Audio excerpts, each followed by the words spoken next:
2020년 7월 20일 월요일 행복한 정식기도입니다. 하나님이 우리를 축복하시는 시간이요, 우리가 우리 주님의 말씀을 듣고 우리의 삶에 또 엄청난 변화와 응답을 받는 시간입니다. 오늘의 제목은 체질 변화입니다. 체질이 안 바뀌면 곤란해요. 그래서 제일 중요한 게 우리 영혼과 마음과 생각이 변화해야 되거든요. 마음을, 우리 영혼 속에 있는 각인을 바꾸는 것, 그래서 영혼 속에 있는 각인을 바꾸는 것이 첫 번째 작업이고, 두 번째는 우리 마음 속에 있는 오래된 상처, 요거 치유받아야 되거든요. 그게 뿌리 응답이고요. 오늘은 생각을 바꿔야 돼요. 생각이, 우리 잘못된 체질이 되어 있는 생각을 바꿔라. 그게 체질 응답입니다. 바꾸는 자체가 응답입니다. 뭐 대단하게 세상이 바뀌는 게 아니라 내 생각이 바뀌는 것이 응답 중에 응답. 우리 사도행전 12장 1절로 3절 먼저 봅니다. 그때 헤롯 왕이 손을 들어 교회 중에서 몇 사람을 헤아려 하여 요한의 형제 야고보를 칼로 죽이니, 유대인들이 이 일을 기뻐하는 것을 보고 베드로도 잡으려 할새 때는 무교절 기간이라. 그래서 베드로를 가뒀거든요. 죽이려고 했는데 하나님의 천사가 와서 베드로를 밤중에 깨워서 데리고 나간 거예요. 그러면 우리 23절을 봅시다. 어떤 결과가 되냐? 그 결과가 어떻게 됐나? 헤롯이 그 영광을 하나님께로 돌리지 아니하므로 주의 사자가 고치니 벌레에게 먹혀 죽으니라. 하나님의 말씀은 흥화하여 더하더라. 사랑하는 여러분, 때로는 우리가 어려운 일을 당하고 핍박을 받는 일도 되고요, 어쩌면 이 정부 안에서 많은 핍박이 이미 시작됐기도 했고 앞으로 더 큰 핍박이 올 수도 있습니다. 그럴 때 우리는 어떻게 해야 되냐? 두려워할 수도 있겠죠. 그러나 우리는 어떻게 되냐? 그 주동자가 바로 헤롯이었거든요. 헤롯이 손을 들어 교회를 몇 사람을 헤아려 하고 야고보도 죽이고 베드로도 이제 다음 날 죽이려고, 그러면 승리하는 줄 알았거든요. 그런데 교회들이 기도했다는 사실을 우리는 알아야 돼요. 자, 보세요. 그러면 베드로가 어떻게 베드로의 현장에서 베드로가 어떻게 변했냐? 지금 가장 목격한 것은 중심 인물은 베드로거든요. 우리가 방금 말한 대로 헤롯에 의해서 야고보도 죽었어요. 세상에 이런 일이, 이제는 제일 우두머리 된 베드로까지 죽이기로 한번 해보니까 인기가 좋고 해볼만 하거든요. 그렇다면 이제 머리를 쳐보자. 베드로 감옥에다 집어넣거든요. 이게 전 성도들이 그날 다 매여 있었고요, 베드로는 옥에 갇혀 있었어요. 그때 하나님이 어떤 일을 벌이냐면 5절에 보니까 베드로는 옥에 갇혔고 교회는 그를 위하여 간절히 하나님께 기도하더라. 우리에게 주신 예수의 이름의 그 능력이 얼마나 엄청난 것인지. 골로새서 2장 10절에 보니까 예수 그리스도는 세상의 모든 통치자와 권세의 머리 되시니라 라고 선포해 놨습니다. 세상의 권력을 가진 자, 왕이 얼마나 사람을 죽일 수도 있는 권세인데 그 위의 권세가 바로 예수 그리스도라고 하는 사실입니다. 이게 교회가 기도한 거예요. 두려워하지 않고 기도해야 되는데요, 그러다 보니까 하나님의 천사가, 하나님의 사자가 나타났다니까. 7절에 보니까 호련히 주의 사자가 나타나며 옥중에 광채가 빛나며 베드로의 옆구리를 쳐 깨워 이르되 급히 일어나라 하니 쇠사슬이 그 손에서 벗어지더라.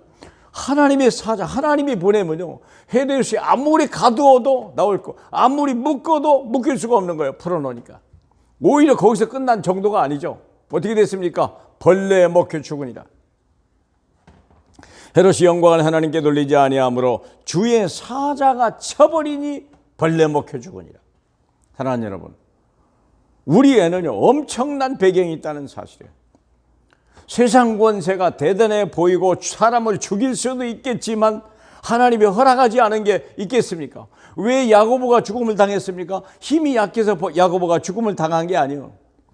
우리가 야고보 때문에 우리가 환난을 당하고 나중에는 복음이 확산되는 시작이죠. 말씀이 흥황하더라. 사랑하는 여러분, 두려워할 필요 없고요, 우리가 겁낼 필요 없다. 우리는 그리스도를 가지고 있어요. 그리스도는 왕 중에 왕이요, 그분은 참 제사장이요, 세상의 모든 죄를 다 씻어버리는 분이요, 그분은 참 선지자요, 그분만이, 그분을 따라가는 것, 그게 우리의 생명길이요. 사랑하는 여러분, 그럼 바울의 연장을 봅시다. 바울의 연장 13장 1절에 보니까 바울이 5인 1조의 팀을 해가지고 이제 인류 최초로 선교팀을 만들어가지고 바보섬에 들어가죠. 거기에서 박수 무당을 발견하고 그 무당의 흑암을 결박한 거예요. 눈이 어두워졌어요. 당장 구할 길을 인도할 자를 찾았다니까. 거기서 제자가 나왔어요. 이게 이런 제자가 나왔어요. 얼마나 놀라운 일입니까? 그래서 우리가 13절에 보니까 이 총독이 12절에 그렇게 된 것을 보고 믿으며 주의 가르치심을 놀랍게 여기더라. 진짜 제자가 나왔다니까. 이게 이 제자가요, 흑암에 갇혀 있었어요. 어두움에 갇혀 있었어요.